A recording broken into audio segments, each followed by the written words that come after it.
Bienvenida, bienvenido desde donde quiera que te estés conectando a la distancia con nosotros, siéntete en tu casa.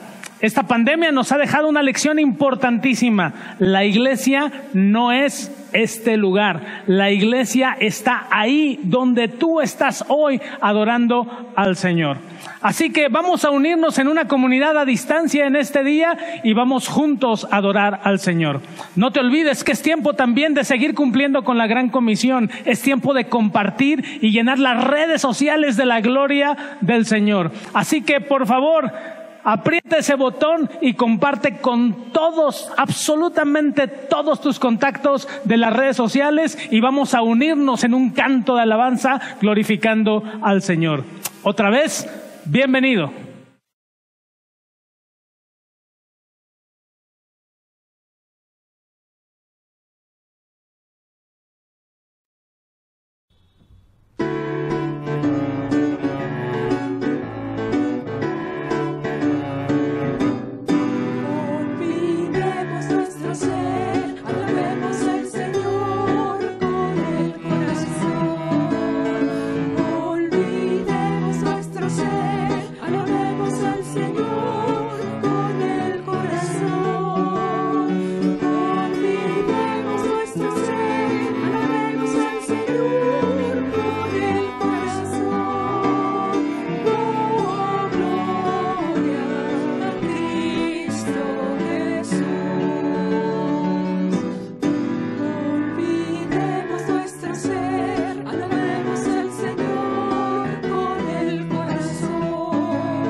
Alegraos, oh justos, en Jehová, en los íntegros es hermosa la alabanza. Aclamad a Jehová con arpa, cantadle con salterio y decacordio. Cantadle cántico nuevo, hacedlo bien, tañendo con júbilo, porque recta es la palabra de Jehová, y toda su obra es hecha con fidelidad. Señor, venimos esta mañana de domingo a alabarte y a reconocerte que eres nuestro único y suficiente Salvador, Señor. A ti sea la gloria. Reconocemos también que cometemos errores y también nos acercamos a ti para buscar tu perdón, que tú nos limpies de todo pecado que hayamos cometido, Señor. Sabemos que a través del sacrificio de tu Hijo podemos tener este perdón. Recibe este culto que te ofrecemos, las alabanzas, Señor, todo lo que hagamos el día de hoy. Permite que no haya absolutamente nada que interfiera entre tú y nosotros, Señor, para que podamos recibir esa palabra fresca, ese mensaje que tú tienes preparado por nosotros. Entonces te lo pido y te agradezco en el nombre de tu Hijo Cristo Jesús. Amén.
Oremos alabando a nuestro Señor.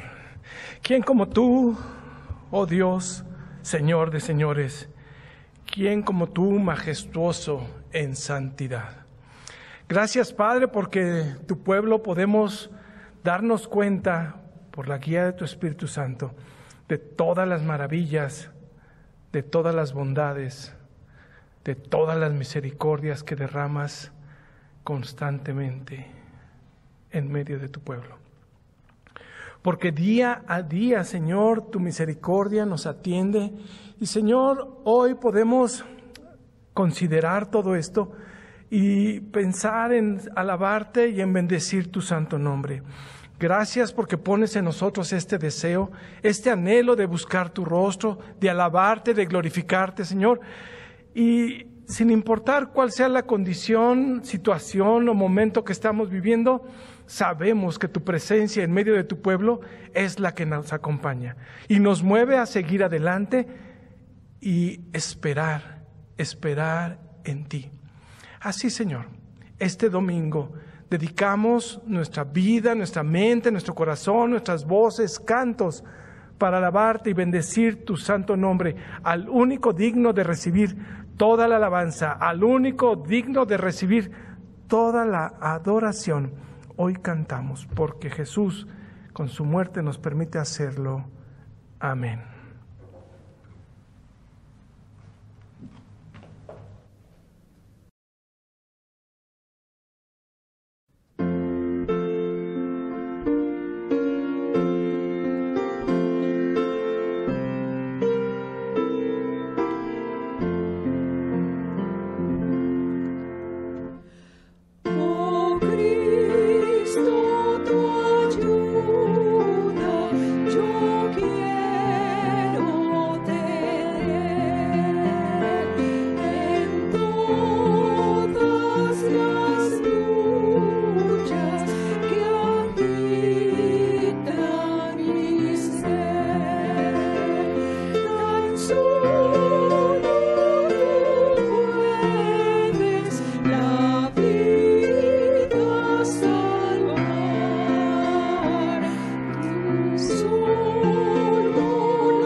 Domingo 3 de octubre de 2021 y hace poco más de un año parecía que el camino iba a ser durísimo, dificilísimo, que caminar iba a ser muy complicado.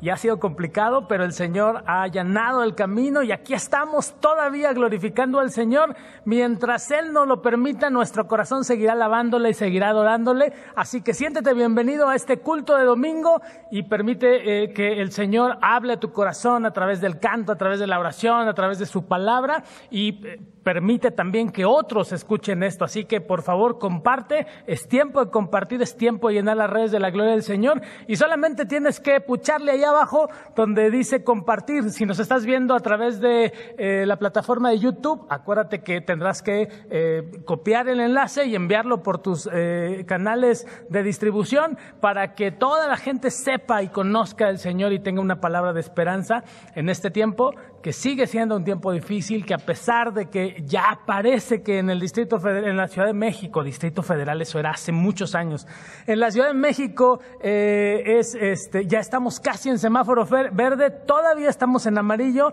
todavía la pandemia no ha terminado y aunque estemos en semáforo verde, vamos a tener que seguir cuidándonos. Así que por favor, cuídate.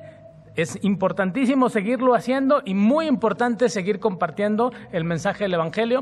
Y como siempre digo, y todos los que te encuentres en las redes sociales, por favor compártelos porque es tiempo de que la gente conozca del Señor y conozca de la esperanza que hay en Él. Como iglesia seguimos caminando, a pesar del desierto, a pesar de las dificultades, seguimos caminando porque la nube nos acompaña, porque la columna de fuego está delante de nosotros y el Señor sigue alumbrando nuestro camino. Seguimos subiendo contenido durante toda la semana, síguelo disfrutando, pero también distribuyendo a todos aquellos que conozcas y seguimos con actividades para jóvenes, intermedios, niños, la sociedad femenil, prácticamente todos seguimos trabajando, así que por favor únete al área que te corresponde y sigamos siendo edificados.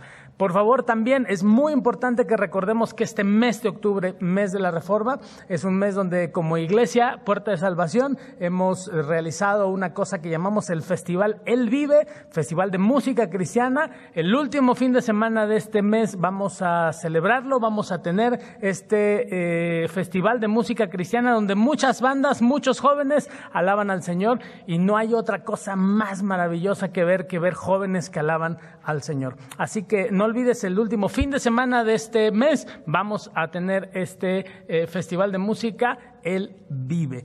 Y por favor, conozcan a esta familia. El Señor les bendiga, hermanos de la Iglesia Puerta de Salvación. Mi nombre es Adrián Hernández Jiménez, agradecido con Dios por todas y cada una de las bendiciones que Él ha dado a mi vida. Es un gusto saludarles, deseando que nuestro Dios les siga colmando de bendiciones a ustedes y a sus familias, y que de igual manera el Señor les siga permitiendo seguir compartiendo su palabra por todos estos medios electrónicos por los que actualmente nos comunicamos. Cuando así el Señor lo permita, será grato saludarles a ustedes en persona. Comparto con ustedes lo que nos dice la palabra de Dios en Josué capítulo 1 versículo 9. Mira que te mando que te esfuerces y que seas valiente, no temas ni desmayes, porque Jehová tu Dios estará contigo en donde quiera que vayas. Que el Señor esté con todos y cada uno de ustedes. Reciban un cordial saludo. Damos gracias a Dios porque nos permite seguirnos gozando a la distancia. Damos gracias a Dios por la vida, por la salud. Gracias por la fidelidad que Él tiene para todos nosotros. Y en obediencia y alabándolo, vamos a depositar nuestras ofrendas en la cuenta que más adelante va a aparecer en sus pantallas. La dinámica es que estamos diferenciando la cantidad que Dios ha destinado a nuestros corazones, ofrendar o diezmar. Bueno, el diezmo es una cantidad fija, pero la ofrenda es lo que tenemos en nuestros corazones para alabar a nuestro Señor. Es la cantidad agregándole al final 50 centavos. Con estos 50 centavos vamos a identificar que estos depósitos vienen de parte de nosotros. Que Dios los bendiga.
La lectura para este mediodía la tenemos en el libro de Éxodo, capítulo 16, de los versículos 31 al 36. Y la casa de Israel lo llamó maná, y era como semilla de culantro blanco, y su sabor como de hojuelas con miel. Y dijo Moisés: esto es lo que Jehová ha mandado, llenad un gomer de él, y guardadlo para vuestros descendientes, a fin de que vean el pan que yo os di a comer en el desierto, cuando yo os saqué de la tierra de Egipto. Y dijo Moisés a Aarón: toma una vasija y pon en ella un gomer de maná, y ponlo delante de Jehová, para que sea guardado para vuestros descendientes. Y Aarón lo puso delante del testimonio para guardarlo, como Jehová lo mandó a Moisés. Así comieron los hijos de Israel maná 40 años, hasta que llegaron a tierra habitada. Maná comieron hasta que llegaron a los límites de la tierra de Canaán. Y un gomer es la 10ª parte de un efa. Dios bendiga la lectura de su palabra.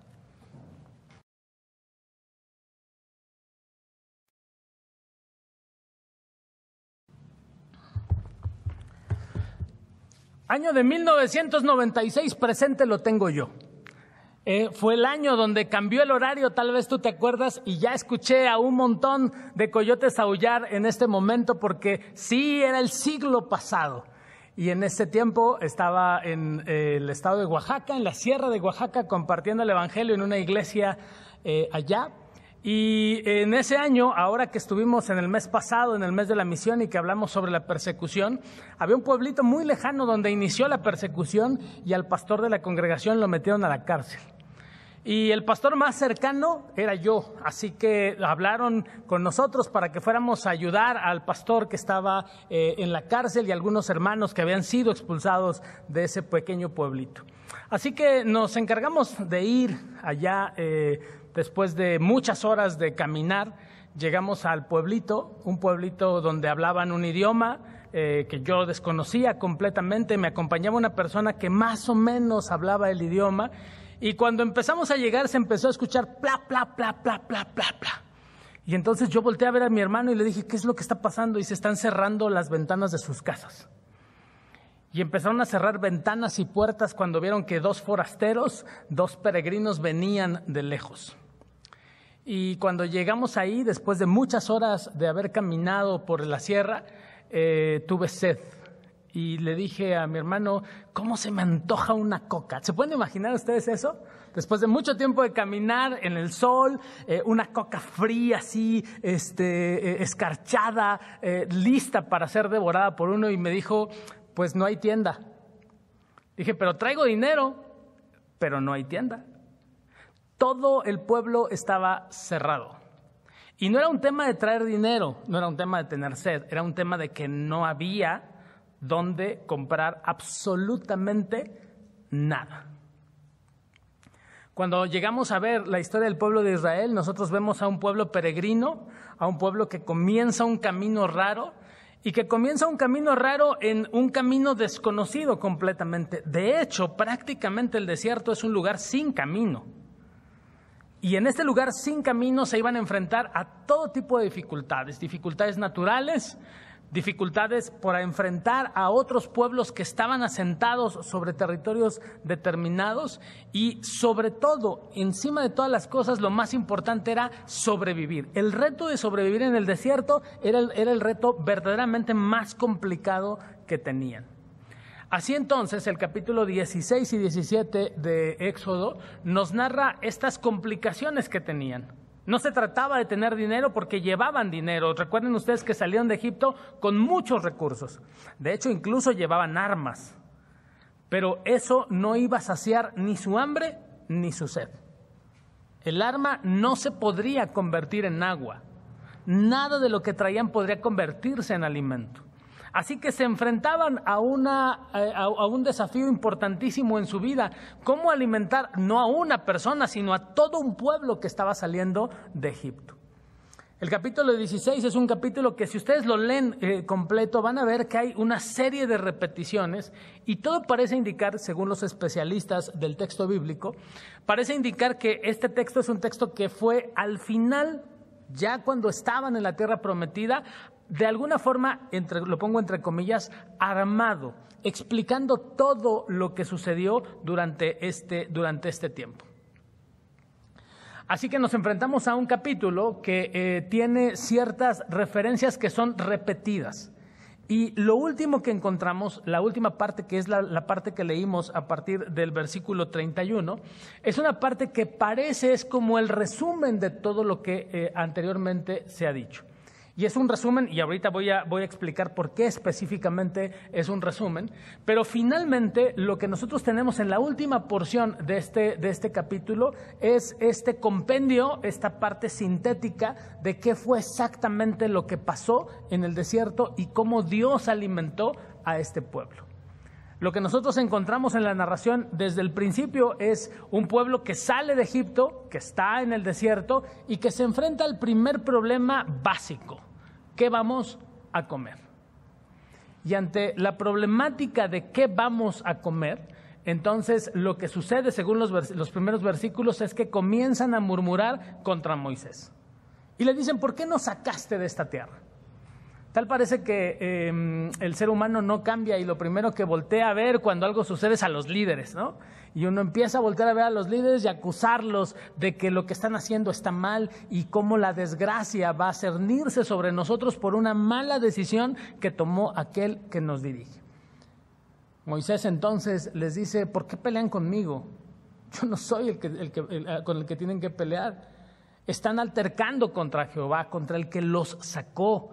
Y entonces Moisés voltea a Dios y le dice, Señor, tu pueblo necesita comida, tu pueblo está pidiendo comida. ¿Qué vamos a hacer bajo estas circunstancias? Yo le diría a Dios, ¿qué vas a hacer? Porque yo no sé qué voy a hacer. Y entonces es cuando viene verdaderamente el milagro. Dios habla con Moisés y le dice, ve y dile a mi pueblo, básicamente, no textualmente, pero básicamente, confíen, van a tener alimento. Y este es en realidad el mensaje que nosotros tenemos en este texto. Dice el versículo de los que leímos, versículo 31, y la casa de Israel lo llamó maná, y era como semilla de culantro, blanco, y su sabor como de hojuelas de miel.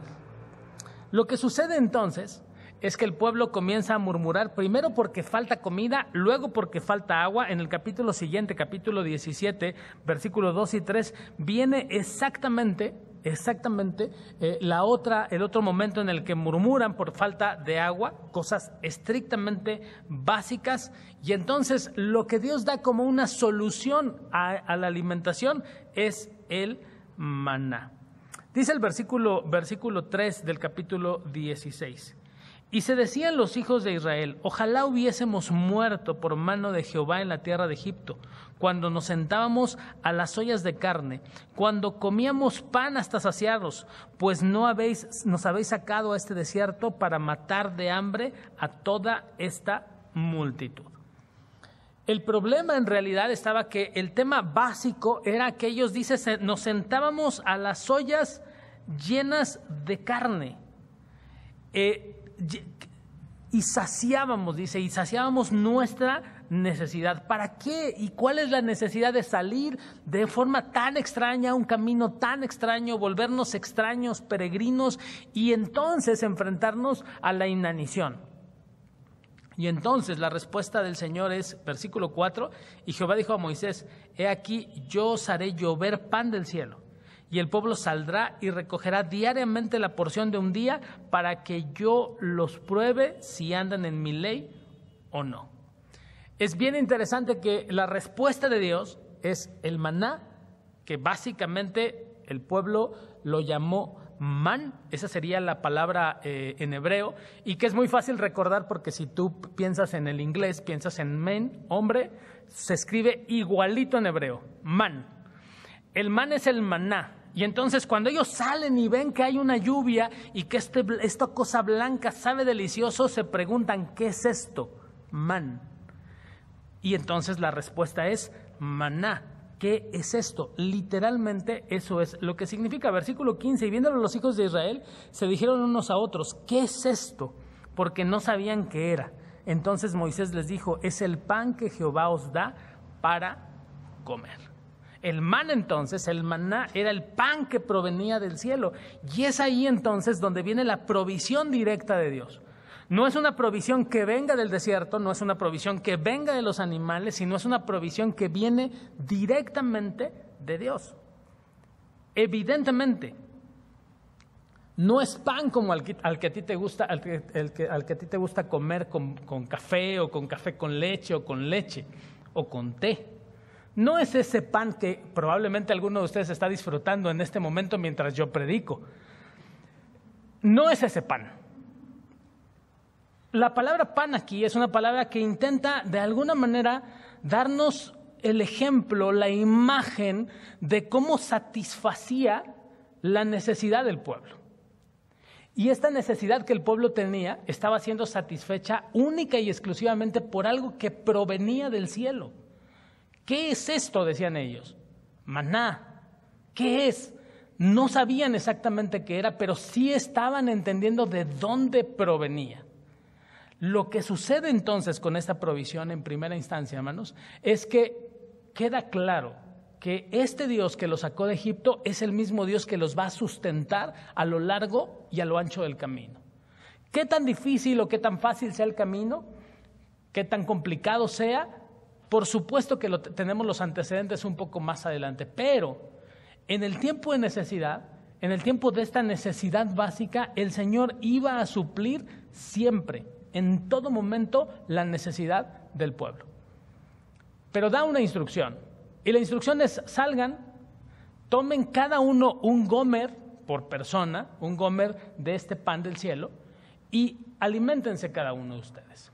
Pero este alimento tendrán que irlo recogiendo todos los días, día con día, excepto el día viernes, que el día viernes recogerán doble para que el sábado puedan comer. Como siempre, hay quienes del pueblo de Israel, como nosotros, querían tener el refrigerador lleno, saturado, y entonces en lugar de tomar un gomer, tomaban un poco más. Y el efecto era que lo que no servía para el otro día, finalmente se echaba a perder. Y no solo se echaba a perder, sino el texto dice que hedía, olía horrible. Y entonces no podían ocuparlo. El pueblo, en medio de esta bendición de Dios, lo que estaba asumiendo era la necesidad de tener y de acaparar cada vez más.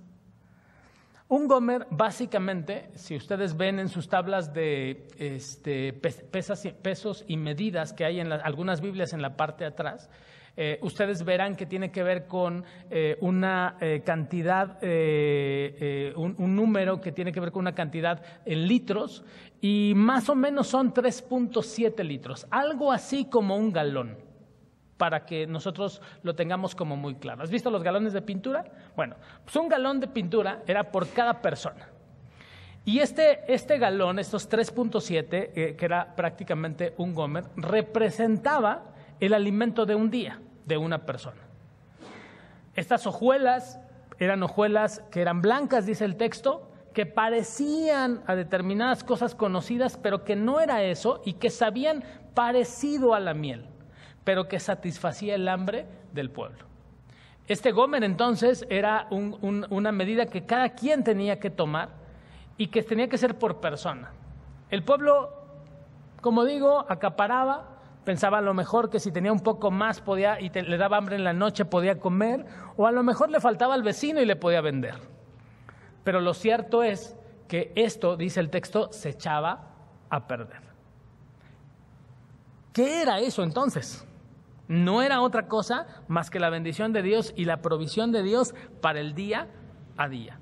El pueblo entonces, a partir de ese momento, entendió, o mejor dicho, tenía que entender que su provisión era una provisión día con día, que tenía que salir todos los días de su casa de campaña, tenía que salir a recoger un gomer por persona para poder alimentarse durante todo el día, y así durante los siguientes 40 días. No tenía que ver con una provisión para todo el futuro. Y es aquí entonces donde empieza a hacernos sentido la oración que Jesús nos enseñó: danos el pan cotidiano.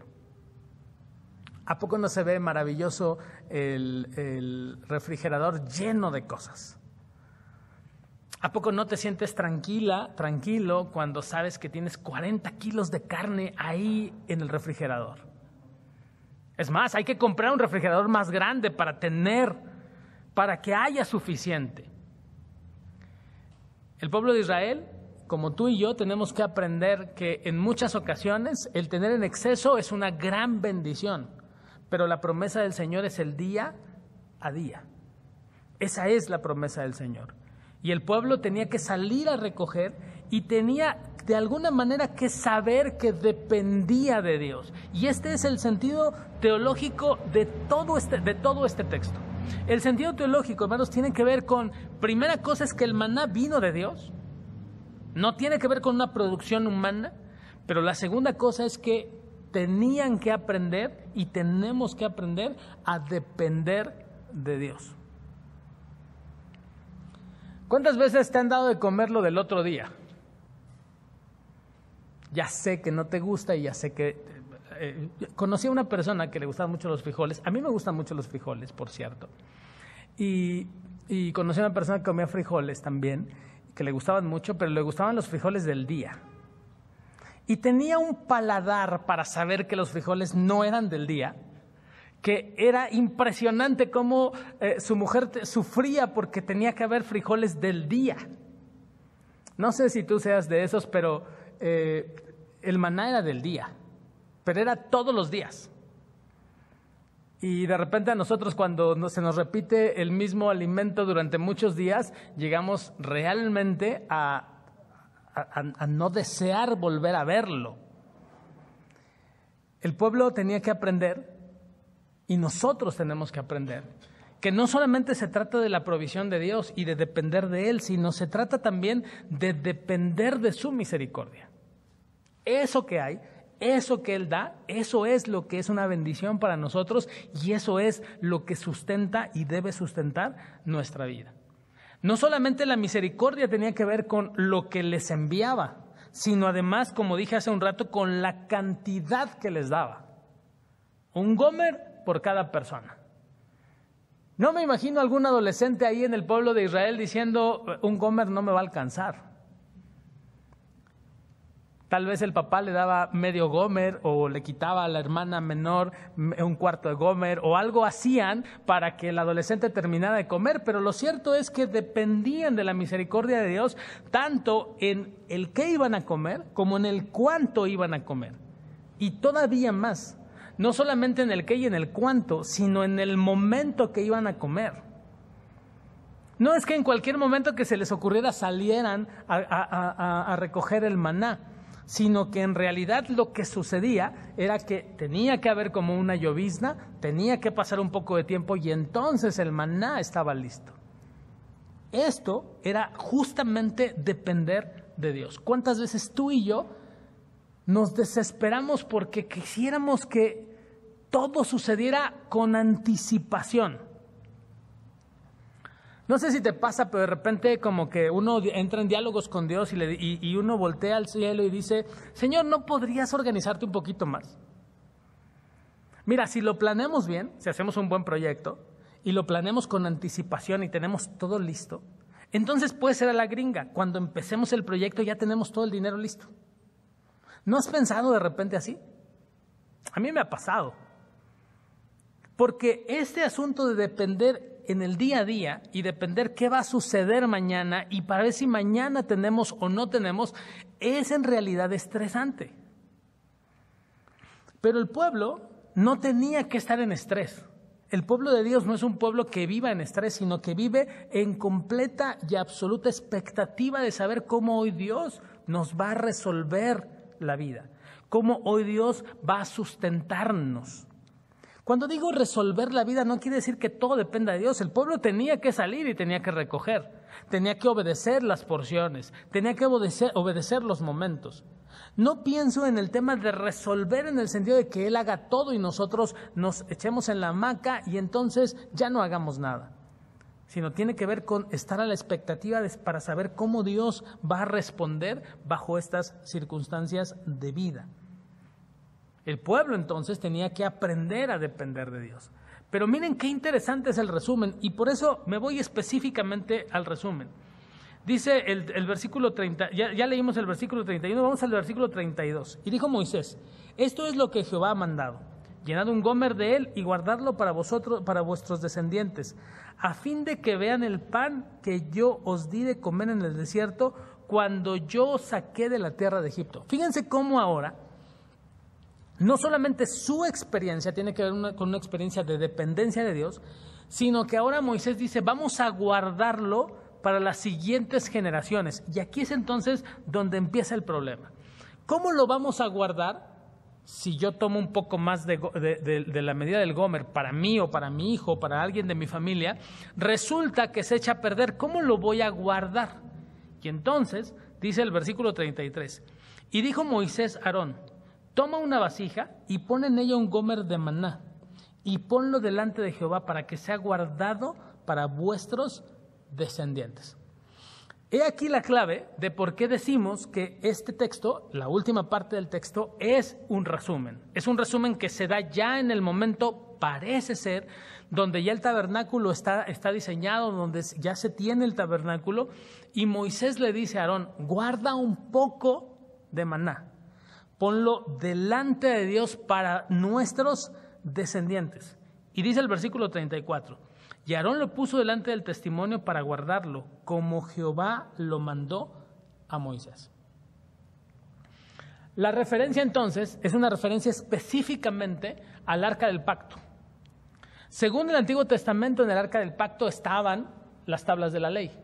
Pero como se nos describe en Hebreos, capítulo 6, no solo estaba las tablas de la ley, sino estaba la vara de Aarón que había reverdecido, y también estaba un frasco que contenía maná, que se conservó justamente para que estuviera delante del testimonio, que estuviera en el arca del testimonio, y entonces fuera un testimonio para las siguientes generaciones de lo que Dios había hecho en medio del desierto con nosotros.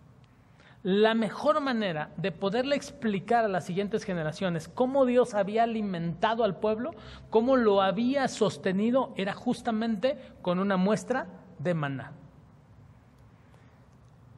Y ahí entonces viene la siguiente lección para el pueblo de Israel. No solamente tenían que depender de Dios, en tiempo y forma, en cantidad, en momentos, sino además tenían que enseñar a las siguientes generaciones cómo Dios los había sostenido y cómo esas siguientes generaciones, sin la experiencia del desierto, podían depender también de Dios. Y esto es lo que me parece fascinante del texto. No solo se trata de lo que yo experimento, sino de cómo transmito esa experiencia y cómo transmito la fe y la certeza de que Dios te va a cuidar y te va a sostener, pase lo que pase, en medio de cualquier circunstancia de la vida. El maná, finalmente, en este botecito, parece ser que tenía tapa de oro, era un bote que representaba este sustento en medio del desierto, este sustento donde parecía que no había nada y que del cielo literalmente había descendido el pan de Dios. Por supuesto, el Nuevo Testamento ocupa estas figuras para hablar también acerca de Jesucristo, de cómo el maná en el capítulo 16 y el capítulo 17, el agua, representan y son un tipo exactamente del cielo. Juan, capítulo 4, nos enseña Jesús que Él es el pan del cielo que descendió para sustentar y para alimentar a los hombres. Hoy nosotros no tenemos el maná literal en ese frasquito, pero sí tenemos el testimonio personal de cómo Jesucristo ha alimentado nuestra vida y cómo nos ha sustentado en medio de toda circunstancia. Él es, dice el capítulo 4 de Juan, el verdadero maná que ha descendido del cielo para sustentar y sostener prácticamente nuestra vida. Pero no solo es el maná, sino como tipo del capítulo 17, Él es también el agua que quita nuestra sed y que si la bebemos no tendremos sed jamás. Estos tipos nos enseñan y nos recuerdan que en realidad nosotros, sin haber estado en el desierto, sin haber experimentado todo esto que el pueblo de Israel experimentó, nosotros, tú y yo, hemos experimentado a Jesucristo en nuestra vida, quien es nuestro alimento, quien es nuestro sustento y quien nos ha permitido ver y realmente ver la mano de Dios en toda nuestra vida. Él es entonces el maná vivo de Dios. Él es entonces nuestro testimonio donde verdaderamente sabemos que Él es el pan de vida. Tenían entonces la experiencia de haber sido alimentados con el maná, tenían la experiencia de depender completamente de Dios, de su misericordia en la cantidad, en el momento justo, pero además tenían la responsabilidad de compartir y dar testimonio a las siguientes generaciones de lo que Dios había hecho. Nada diferente al desierto que tú y yo estamos caminando. Nada diferente a las dificultades que tú y yo estamos enfrentando. Enfrentamos dificultades, parece que la tierra se hunde y sin embargo el Señor ha salido siempre a tu encuentro y ha salido siempre a tu sustento. ¿Por qué entonces dudaríamos hoy de que el Señor nos seguirá sustentando? Y viene la parte más preciosa del texto y la más maravillosa que me parece que tiene que alimentar tu corazón, tu alma y tu ánimo. Fíjate lo que dice en el versículo 35. Así comieron los hijos de Israel maná 40 años. ¿Te imaginas que te dijeran que vas a comer frijoles los siguientes 40 años? Pero mire lo que dice. Así comieron los hijos de Israel maná 40 años hasta que llegaron a tierra habitada. Maná comieron hasta que llegaron a los límites de la tierra de Canaán. Este texto me parece que es el texto más importante del capítulo 16 y capítulo 17. Comieron maná durante 40 años, hasta que llegaron a la tierra habitada. La promesa del capítulo 1 y capítulo 2 de Éxodo es: van a llegar a la tierra que yo prometí a Abraham. Escuché a mi pueblo y van a llegar a la tierra. Y sí o sí van a llegar. Y en medio de las dificultades, en medio de todo lo que enfrentaron, el resumen de este texto es en realidad el resumen de Éxodo. Todo lo que sigue más adelante, hermanos, es épico y es interesante y es maravilloso. Pero el resumen y el resultado de Éxodo es: llegaron a la tierra prometida. Y hasta que llegaron a la tierra prometida, el maná no escaseó. Solo voy a salirme un momentito de este versículo. Voy a irme a Josué capítulo 5. Josué capítulo 5. Yo sé que nos gusta mucho 1, 8 y 9 de Josué, pero miren lo que dice Josué 5, 12. Y el maná cesó el día siguiente, desde que comenzaron a comer del fruto de la tierra, y los hijos de Israel nunca más tuvieron maná, sino que comieron los frutos de la tierra de Canaán aquel año. ¿No te parece maravilloso? Cuando llegan a Canaán, dice, al otro día cesó el maná. Durante todo el camino del desierto, durante todo eso, el pan de Dios alimentó al pueblo. Si ustedes leen Levíticos y leen algunos otros textos, van a ver cómo el maná se podía cocinar de maneras diferentes. Podía hacerse cocido, podía hacerse al horno, podía hacerse de diferentes maneras. No es que comieran maná permanentemente de la misma forma. Tampoco creas que eso fue así. Pero el maná, según Josué capítulo 5, cesó al día siguiente que empezaron a comer de la tierra que fluye leche y miel. Pero mientras lo necesitaron, el maná y el agua estaba ahí. Alguno diría, parece que Dios los tenía a pan y agua, pero llegaron a la tierra prometida. Este texto entonces se vuelve, desde mi perspectiva, un texto maravilloso, porque comieron hasta saciarse todo el tiempo del peregrinaje hasta que llegaron a la tierra prometida. Y allá entonces es donde está la promesa. Tú y yo vamos a comer hasta que lleguemos al cielo prometido. No hay manera de que tú, tus hijos y tu descendencia no tengan pan en su casa. No promete un Mercedes-Benz el Señor. No hay posibilidades de que Él prometa que viajarás en Lamborghini. Lo que dice el texto es que hasta que lleguemos a la tierra prometida tendremos pan y agua. Hasta saciarnos. Y eso es una bendición que debe llenar tu corazón y debe darte la esperanza y debe darte el ánimo para seguir caminando. Nunca, por ningún motivo, te faltará alimento hasta que llegues a la tierra prometida. ¿A qué le supieron los mangos de Canaán? Imagínate la sandía que probaron. Imagínate cómo les supo, pero volteando hacia atrás, nunca les faltó alimento, nunca les faltó agua, hasta que llegaron a la tierra prometida. Esta me parece que es la promesa más grande y maravillosa que nosotros podemos leer en el texto bíblico. Todo lo básico ya está, ya lo tienes. Por supuesto, hay que salir a trabajar. Por supuesto, hay que salir a hacer algo. Por supuesto, hay que emprender. Por supuesto que hay que hacer un montón de cosas. Pero el alimento está ya destinado para ti, para tus generaciones futuras, para todos aquellos que amamos al Señor. El testimonio entonces que el pueblo tenía y lo que tenía en el arca no era otra cosa más que esta provisión maravillosa y de cómo depender de Dios es lo mejor que podemos hacer en nuestra vida. Cómo esperar en el Señor, que es la mejor manera de estar no solo en expectativa, sino de ser sorprendidos cada tiempo y cada momento cuando el Señor hace las cosas. ¿No te parece que cuando el Señor hace las cosas dice uno, ¿de dónde salió todo esto?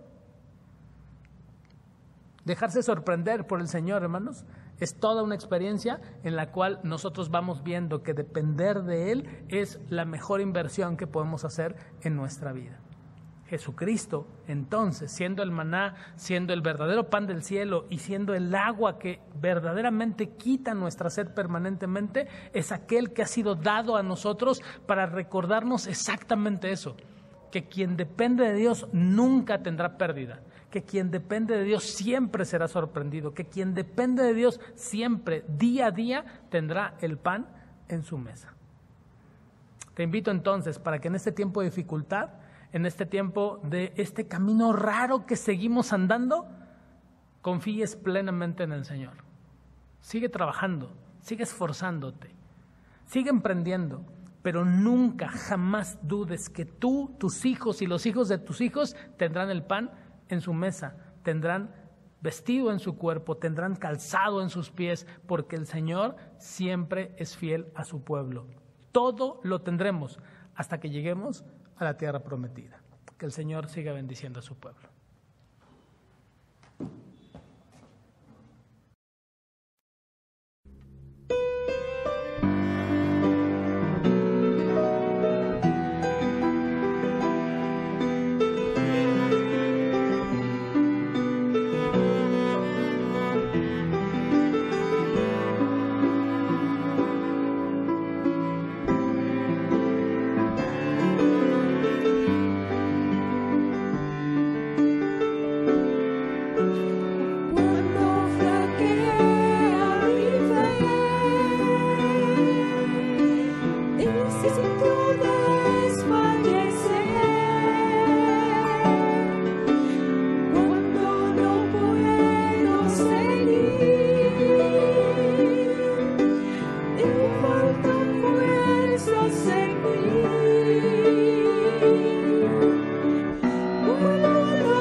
Tenemos que confesar, Señor, que en este tiempo nuestro caminar ha sido raro, ha sido extraño.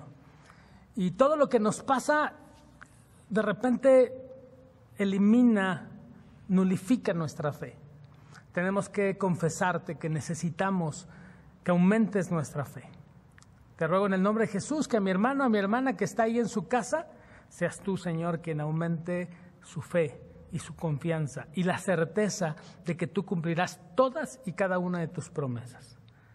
Aquí estamos, Señor, en un mundo donde hoy sabemos que tendremos siempre el sustento y que este sustento no cesará hasta que lleguemos a la tierra prometida. Te damos gracias y te bendecimos por eso y te ruego en el nombre de Jesús que esa verdad tuya quede grabada en nuestro corazón y en nuestra mente. Ayúdanos, Señor, a caminar en medio de este desierto de la mejor manera, a trabajar, a crear, a desarrollar, sabiendo que lo más importante ya lo tenemos porque es bendición tuya y viene de tu mano y es tu misericordia la que nos sostendrá. Permite entonces que mi hermano o mi hermana que hoy está padeciendo por causa del trabajo, confíe, Señor, en su corazón que todo, absolutamente todo lo necesario estará en su mesa, estará en su casa. Y sus hijos, sus hijas, sus nietos, sus nietas serán siempre sostenidos por ti. Suplico, Señor, que bendigas el trabajo y el esfuerzo de las manos de cada uno de mis hermanos y de mis hermanas. Y que todo lo que emprenden y que todo lo que hacen sea bendecido por ti, de tal forma, Señor, que cada uno de nosotros pueda guardar siempre el testimonio en su corazón de todo lo bueno que tú has sido con nosotros. Por eso te ruego, Señor, que también aquellos que hoy están padeciendo por alguna enfermedad, tú también los sustentes.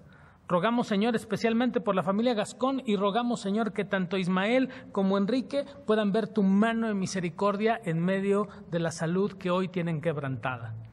Y que en medio de esta circunstancia, que incluso es económica, esta familia, Señor, pueda ver tu mano de misericordia. Ruego también, Señor, que mis hermanos Jacinto, Lizardi, también, Señor, tú seas con ellos y confortes su corazón y confortes su vida, Señor, de tal manera, Señor, que Jaime y su mami y sus hermanos puedan ver, Señor, cómo aún la pérdida, Señor, colabora bien para los que te aman. Bendice a mi hermano Jaime, susténtalo, consuela su corazón. Gracias, Señor, porque en medio de todas estas dificultades siempre tú nos bendices y te damos muchas gracias, Señor, porque en medio de todo lo que parece dificultoso, siempre, Señor, tú tienes esa nota de alegría y de esperanza para cada uno de nosotros. Gracias, Señor, porque a la familia García González le permite, Señor, tener a sus hijos, a su familia, bajo tu sustento, pero sobre todo les permites a todos ellos cumplir un año más de vida. Gracias, Señor, por eso. Te ruego en el nombre de Jesús que tú los bendigas, que tú los sustentes y que en todo momento, Señor, tu gracia sea con cada uno de ellos. Gracias, Señor, por la vida de Flor. Gracias por la vida de Rodolfo. Gracias, Señor, por la vida de Elías y gracias, Señor, por su madre, porque en todo momento han visto tu gracia y tu misericordia. Ruego, Padre, que permitas que en este caminar que tenemos por delante, seas tú, Señor, quien nos sustente.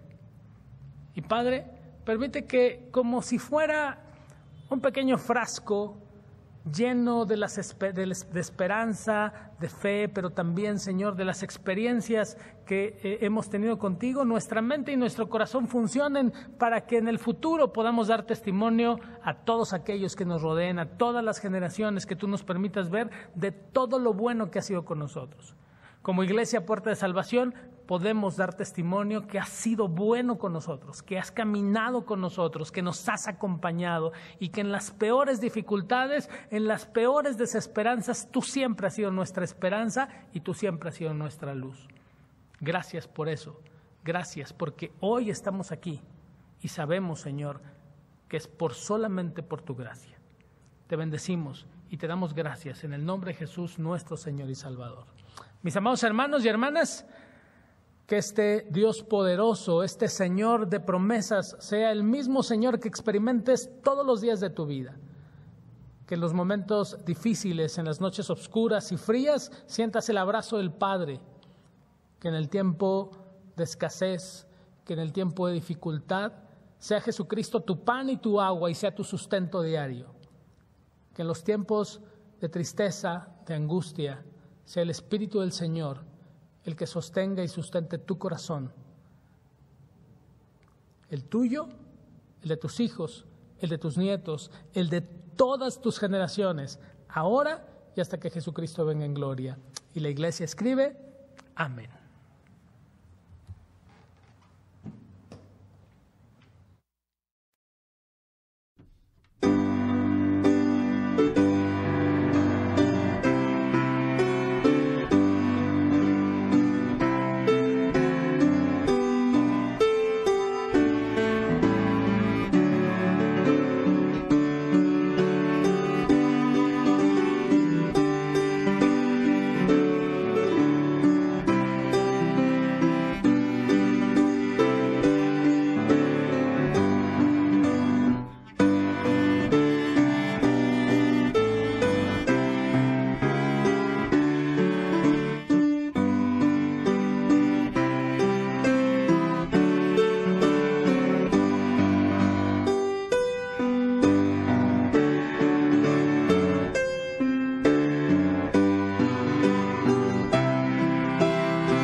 En Dios haremos proezas.